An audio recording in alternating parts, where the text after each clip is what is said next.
رسوله الكريم أما بعد فأعوذ بالله من الشيطان الرجيم بسم الله الرحمن الرحيم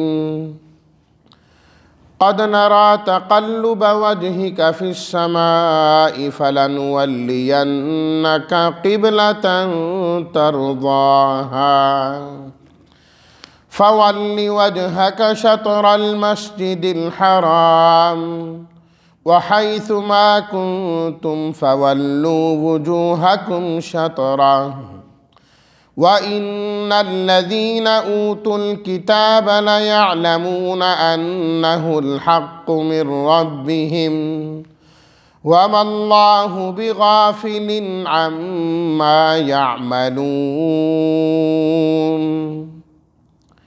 صدق الله مولانا العظيم اللهم صل على سيدنا ومولانا محمد وعلى آل سيدنا ومولانا محمد وبارك وسلم قد نرى تقلب کا معنی ہوتا ہے گھومنا پھرنا، یہاں معنی ہے اٹھنا۔ وجہ کا وجہ کہتے ہیں چہرے کو۔ فَلَنُوَلِّيَنَّكَ ضرور پھیریں گے ہم آپ کو۔ شطر یہاں پر طرف کے معنی میں ہے، اگرچہ حصہ، آدھا، دیگر بھی اس کے معنی آتے ہیں، باقی الفاظ واضح ہیں۔ اب ترجمہ: قد نرى تقلب وجهك في السماء، تحقیق ہم دیکھتے ہیں آپ کے چہرے کا بار بار آسمان کی طرف اٹھنا، پس ہم پھیر دیں گے آپ کو اس قبلے کی طرف جسے آپ پسند کرتے ہیں۔ فَوَلِّ وَجْهَكَ شَطْرَ الْمَسْجِدِ الْحَرَامِ، پس آپ پھیر لیجئے اپنے چہرے کو مسجد الحرام کی طرف۔ وَحَيْثُ مَا كُنْتُمْ، اور جہاں کہیں بھی تم ہو پس پھیر لو اپنے چہروں کو اسی کی طرف۔ وَإِنَّ الَّذِينَ أُوتُوا الْكِتَابَ، یقیناً وہ لوگ جن کو کتاب دی گئی، لَيَعْلَمُونَ أَنَّهُ الْحَقُّ مِنْ رَبِّهِمْ، البتہ وہ جانتے ہیں کہ وہ حق ہے ان کے رب کی جانب سے، اور نہیں ہے اللہ تعالیٰ غافل اس سے جو وہ عمل کرتے ہیں۔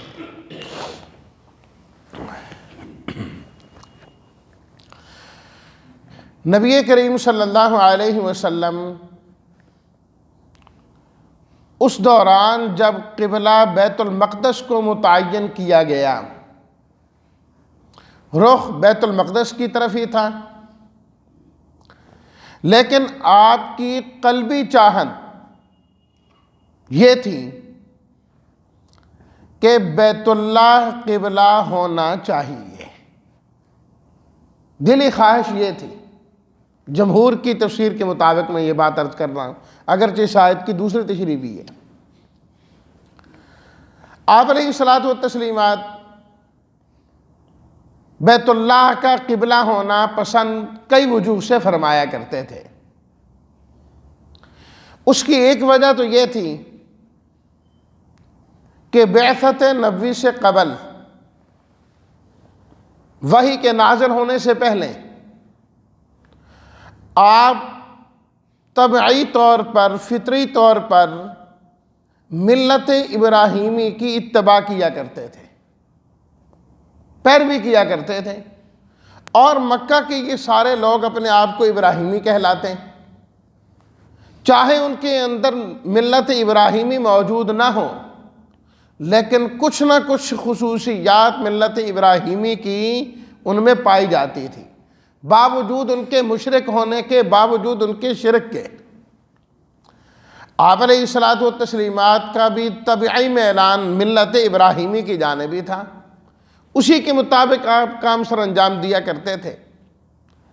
پھر وحی نازل ہو گئی، نبوت کا سلسلہ شروع ہو گیا، اور اس میں تو اللہ تعالیٰ نے بار بار قرآن مجید کے اندر بیان فرمایا، فَاتَّبِعُوا مِلَّةَ إِبْرَاهِيمَ حَنِيفًا،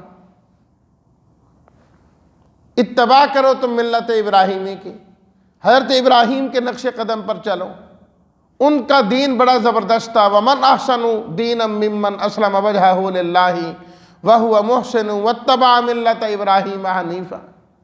تو اس میں تو ملت ابراہیمی کی اتباع کا حکم تھا۔ تو آپ علیہ الصلاۃ والتسلیمات چاہتے تھے کہ جب میں ملت ابراہیمی پر چلوں گا اور میری امت بھی ملت ابراہیمی کی پیروی کرے گی تو قبلہ بھی وہی ہونا چاہیے جو حضرت ابراہیم علیہ الصلاۃ والتسلیمات کا ہے۔ اور تیسری بات یہ بھی تھی کہ اس میں چاہت اس لیے بھی تھی کہ آپ کے جو قبائل کے لوگ تھے، قبیلوں کے لوگ تھے، جو قریش تھے، جو بنو ہاشم تھے اور دیگر لوگ تھے، ان کے ایمان لانے کی امید اور چانس تھی کہ اگر انہی کے قبلے کوئی رکھا جائے تو شاید یہ لوگ آہستہ آہستہ مان جائیں۔ بیت المقدس کی طرف منہ کیا، 16-17 مہینے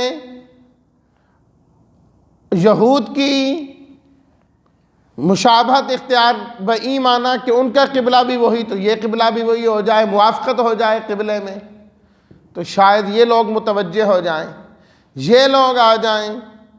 وہ تو آئے ہی نہ، اور ان کی امید بھی نہیں تھی، اور وہ جانتے پہلے سے تھے کہ آپ اللہ کے نبی ہیں اور برحق نبی ہیں اور سچے نبی ہیں، لیکن اس کے باوجود نہیں۔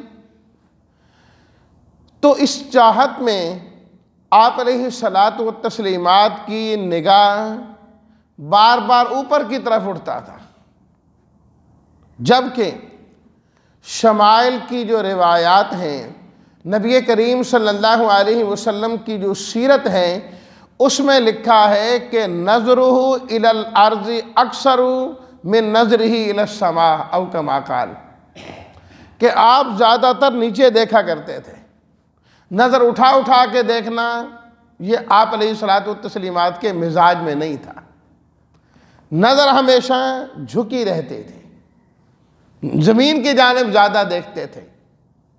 لیکن اس چاہت میں کہ ابھی وہی آئے، ابھی وہی آئے، جب کسی کو انتظار ہو کہ فلاں نے آنا ہے تو جس طرف آنا ہو آدمی بار بار اسی طرف دیکھتا ہے، بار بار اسی طرف دیکھتا ہے، وہ آئے تو نہیں، فلانا آیا تو نہیں، ہر تھوڑی دیر بعد کوئی آواز آئی، دیکھ کے آگے نہیں آئے گا۔ تو آسمانوں سے جبریل امین آتے تھے، اور آپ علیہ الصلاۃ والتسلیمات کو یقین تھا 100% کہ میرا اصل قبلہ تو بیت اللہ ہی رہنا ہے، بیت المقدس تو عارضی ہے۔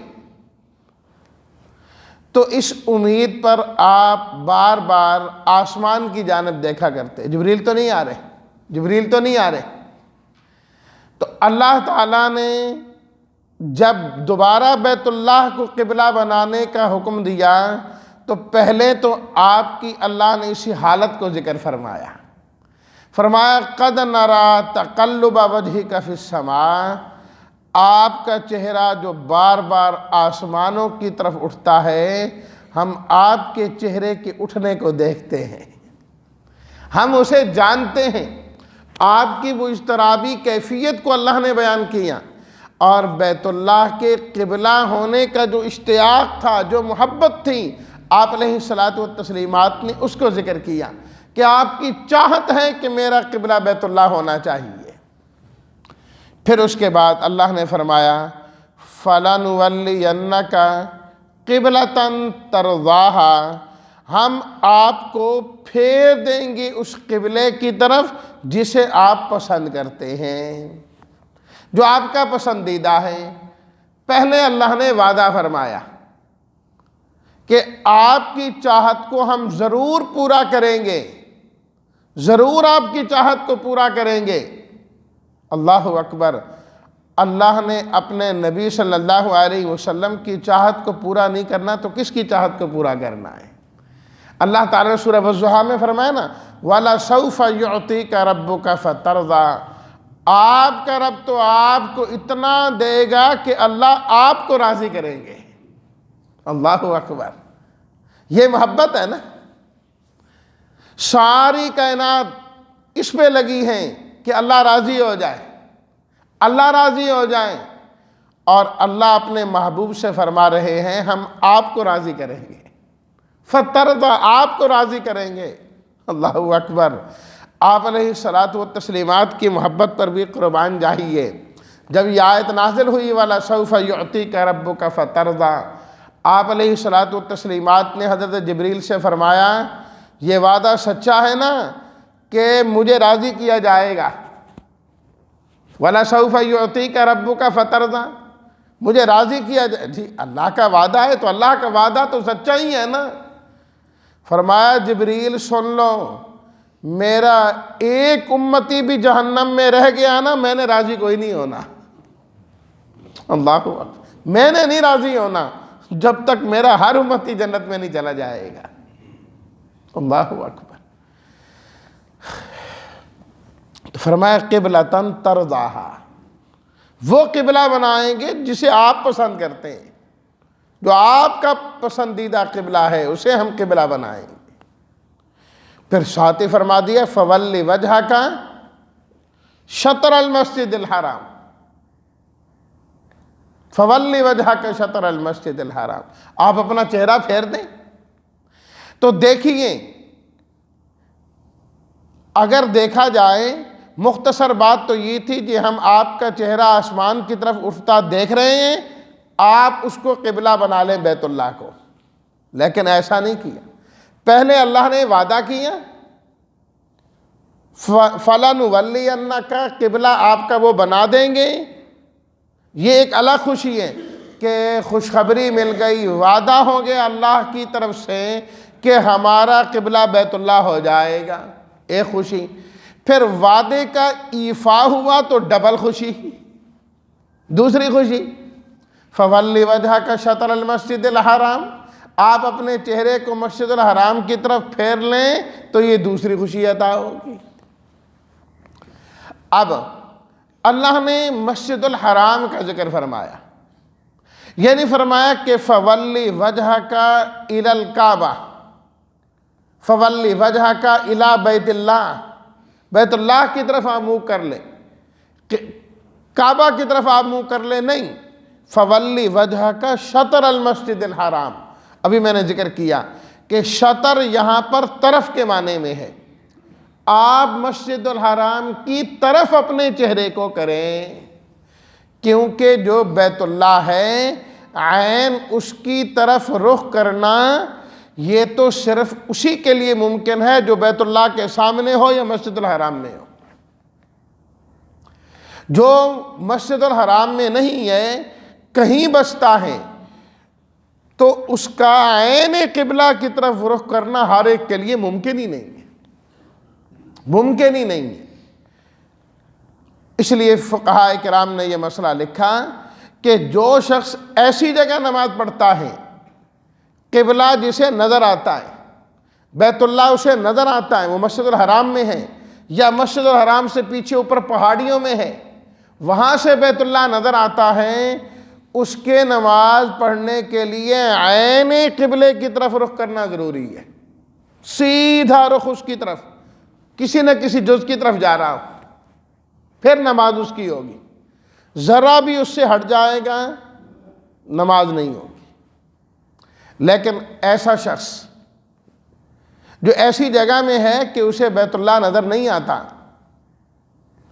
تو اس کے لیے حکم یہ ہے کہ وہ اپنے چہرے کو شطر المسجد الحرام، مسجد حرام کی طرف کرے گا، بس مسجد الحرام کی طرف ہو گیا ٹھیک ہے۔ چونکہ اس میں احتمال ہو سکتا تھا کہ یہ حکم آپ علیہ الصلاۃ والتسلیمات کے لیے، پہلے اللہ نے آپ علیہ الصلاۃ والتسلیمات سے خطاب کیا نا، آپ کا چہرہ آسمان کی طرف اٹھتا ہے، آپ کو ہم پھیر دیں گے اس قبلے کی طرف جو آپ کا پسندیدہ ہے، آپ پھیر لیجیے اپنے چہرے کو فَوَلِّ وَجْهَكَ۔ تو کہیں یہ حکم صرف آپ کے لیے نہ ہو، اللہ نے ساتھ فرما دیا نہیں نہیں، وَحَيْثُمَا كُنْتُمْ، تم جہاں کہیں بھی ہو اے امتیو، تم بھی اپنے چہروں کو اسی کی طرف ہی پھیرو گے، اسی کی طرف پھیرو گے۔ اب جب یہ جملہ آیا اس میں اللہ نے مسجد الحرام کا ذکر بھی نہیں کیا، امتیوں کو حکم دیتے، فرمایا مسجد الحرام کی طرف کر لیا کرو۔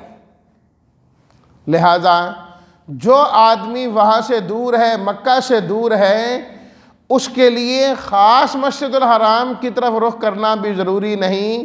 سمت قبلہ جو یہاں سے مثال کے طور پر مغرب کی طرف بنتی ہے، ہمارے ہیں ان ممالک میں جو مشرق کی طرف آباد ہیں، ان کے قبلہ مغرب کی طرف ہے، تو ایسے لوگ جب مغرب کی طرف منہ کر کے نماز پڑھ لیں گے تو ان کی نماز درست ہو جائے گی۔ یہ نہیں کہ نمازی جہاں پر کھڑا ہے یہاں سے سیدھی لکیر کھینچو تو بیت اللہ کے اوپر ہی جائیں، یہ کوئی لازم نہیں ہے، یا مسجد الحرام پر ہی جائیں، یہ کوئی ضروری نہیں ہے۔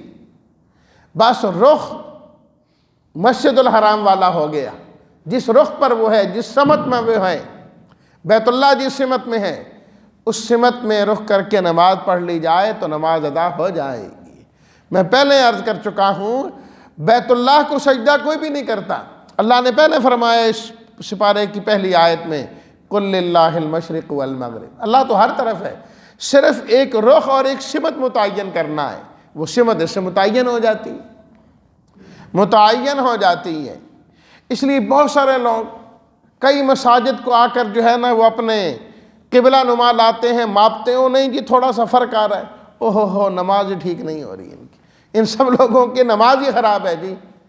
یہ نہیں پتا کہ تیرا علم خراب ہے، تجھے خود معلوم نہیں ہے اس کی حقیقت۔ اس میں کوئی شک کی بات نہیں ہے کہ جس وقت مسجد بنائی جائے پوری کوشش کرنی چاہیے کہ مسجد کا جو رخ ہے وہ اسی طریقے سے ہی ہو کہ بیت اللہ کے سمت میں جتنا ممکن زیادہ سے زیادہ ہو سکے، صحیح ہو سکے تو ٹھیک ہے، نہ ہو بس رخ جو ہے نا قبلے کی جانب ہے، مغرب کی جانب ہے، نماز بالکل درست ہے، اس میں کوئی فرق نہیں۔ اس لیے اللہ تعالیٰ نے شطر کا لفظ استعمال کیا ہے کہ اپنے چہروں کو مسجد الحرام کی طرف میں کر لو، بس جس طرف وہ ہے، خاص اس کی جانب نہیں۔ اللہ اکبر۔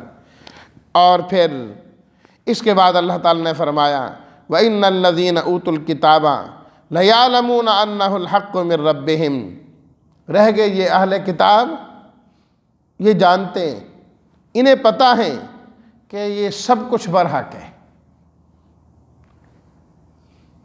قبلے کا بیت المقدس ہونا اور بیت اللہ ہونا یہ ان کی اپنی کتابوں میں لکھا ہوا ہے، یہ سب ان کو معلوم ہے، صرف ضد، عناد اور ہٹ دھرمی کی بنیاد پر یہ کوئی نہیں مانتے۔ ام المومنین حضرت صفیہ رضی اللہ تعالی عنہ تھی نا، انہوں نے خود نبی کریم صلی اللہ علیہ وسلم کو بتایا، ان کے والد اور ان کے چچا دونوں یہودی تھے، اہل علم تھے اور اپنے قبیلے کے سردار تھے۔ جب نبی کریم صلی اللہ علیہ وسلم ہجرت کر کے مدینہ منورہ تشریف لائے تو وہ دونوں بھائی یعنی ان کے والد اور چچا نبی کریم صلی اللہ علیہ وسلم کی خدمت میں حاضر ہوئے اور آپ سے آ کر گفتگو کی۔ جب واپس گئے تو حضرت صفیہ رضی اللہ تعالیٰ عنہ فرماتی ہیں کہ ان دونوں نے آپس میں گفتگو کی، میرے چچا نے میرے والد سے پوچھا کہ ہم اپنی کتابوں میں جس نبی کا تذکرہ پاتے ہیں یہ وہ لگتے نہیں ہیں، ویسے ہیں تو کافی ساری صفات وہی ہیں۔ تو حضرت صفیہ فرماتی ہیں میرے والد نے کہا یہ 100% وہی ہے، یہ کوئی اور نہیں ہے، 100% وہی ہیں جن کا تذکرہ ہماری کتابوں میں پایا جاتا ہے۔ تو وہ کہنے لگے کہ پھر یوں کرتے ایمان لے آتے ہیں، کیا فائدہ خواہ مخالفت کرنے کا؟ نبی کی مخالفت اور اللہ کے سچے نبی کی مخالفت اور اللہ کے آخری نبی کی مخالفت یہ اچھی بات تو نہیں ہے۔ کہنے لگے نہ، میں جب تک زندہ ہوں میں نے ان کی مخالفت ہی کرنی ہے ہمیشہ، میں نہیں مانوں گا، کیونکہ ہماری ساری چیزیں تو چلی جائیں گی، یہ ہماری چدراہٹیں اور ہماری یہ بڑائیاں اور یہ سب کچھ۔ وَإِنَّ الَّذِينَ أُوتُوا الْكِتَابَ لَيَعْلَمُونَ أَنَّهُ الْحَقُّ مِنْ رَبِّهِمْ، وہ جانتے ہیں اور انہیں یہ معلوم ہے کہ آخری نبی دو قبلے والے ہوں گے۔ وَمَا اللَّهُ بِغَافِلٍ عَمَّا يَعْمَلُونَ، جو یہ عمل کرتے ہیں اللہ اس سے غافل نہیں ہے۔ پھر صحابہ کرام نے کیسے عمل کیا اس پر، قبلے کو رخ موڑا، وہ انشاءاللہ اگلی آیات میں کہیں ذکر کر دوں گا۔ اللہ تعالی ہمیں اپنی نمازیں درست کرنے کی توفیق عطا فرمائے، اور نماز کے لیے جو شرائط ہیں اللہ ان شرائط پر پورا اترنے کی توفیق عطا فرمائے۔